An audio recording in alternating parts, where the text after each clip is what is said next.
United Nations framework convention on climate change की 30th meeting यानी corp 30 conference of parties 30 इस साल हुआ बेलिन ब्राजील में फ्रॉम 10 नवंबर टू 21 नवंबर 2025।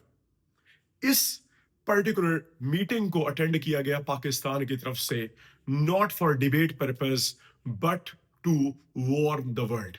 पाकिस्तान ने इस पर्टिकुलर समिट में दुनिया को वार्न किया कि जिस डायरेक्शन में आज दुनिया चल पड़ी है उस डायरेक्शन में इवन फ्यूचर में बेसिक सर्वाइवल भी पॉसिबल नहीं है।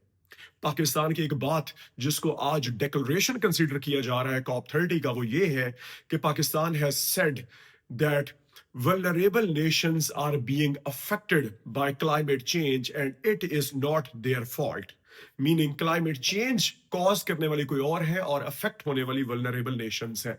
जो सबसे पहला पॉइंट पाकिस्तान ने हाईलाइट किया इस पर्टिकुलर मीटिंग में वो ये था कि आज दुनिया को चाहिए कि वो वल्नरेबल कंट्रीज को लोन्स ना दें, ना ही ग्रांट्स दें, बल्कि एड वो दें जिसकी बेसिस पे वो कंट्रीज जो वल्नरेबल कंट्रीज हैं, वल्नरेबल नेशंस हैं, वो क्लाइमेट चेंज डिजास्टर्स के साथ लड़ सकें और उसको अडेप्ट कर सकें।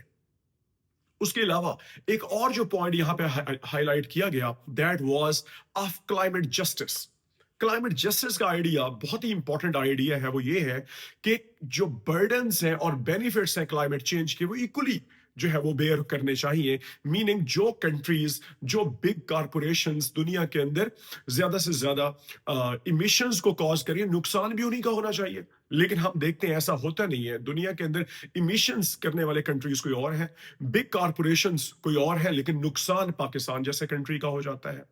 तो इस सिनेरियो में पाकिस्तान ने कहा कि there should be revision of loss and damage fund. Loss and damage fund का जो स्कोप है उसको बढ़ाया जाए ताकि ज्यादा से ज्यादा कंट्रीज जो कि अफेक्टेड कंट्रीज हैं ड्यू टू क्लाइमेट चेंज उनको जो है वो हेल्प किया जा सके। अपार्ट फ्रॉम दैट जो आखिरी बात पाकिस्तान ने की वो ये है कि जो क्लाइमेट चेंज है और इससे रिलेटेड इंड्यूस्ड डिजास्टर्स हैं सिर्फ उन्हीं को ही टैकल ना किया जाए, उसके साथ साथ डिफॉरेस्टेशन को, डेजर्टिफिकेशन को, इन्वायरमेंटल डिग्रेडेशन और इन्वायरमेंटल पोल्यूशन को भी जो है वो एड्रेस किया जाए।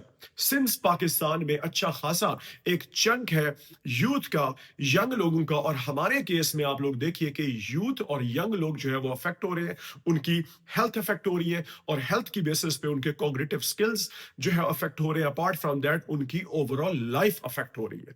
तो ये था जी पाकिस्तान का stance over the platform of COP 30 UNF triple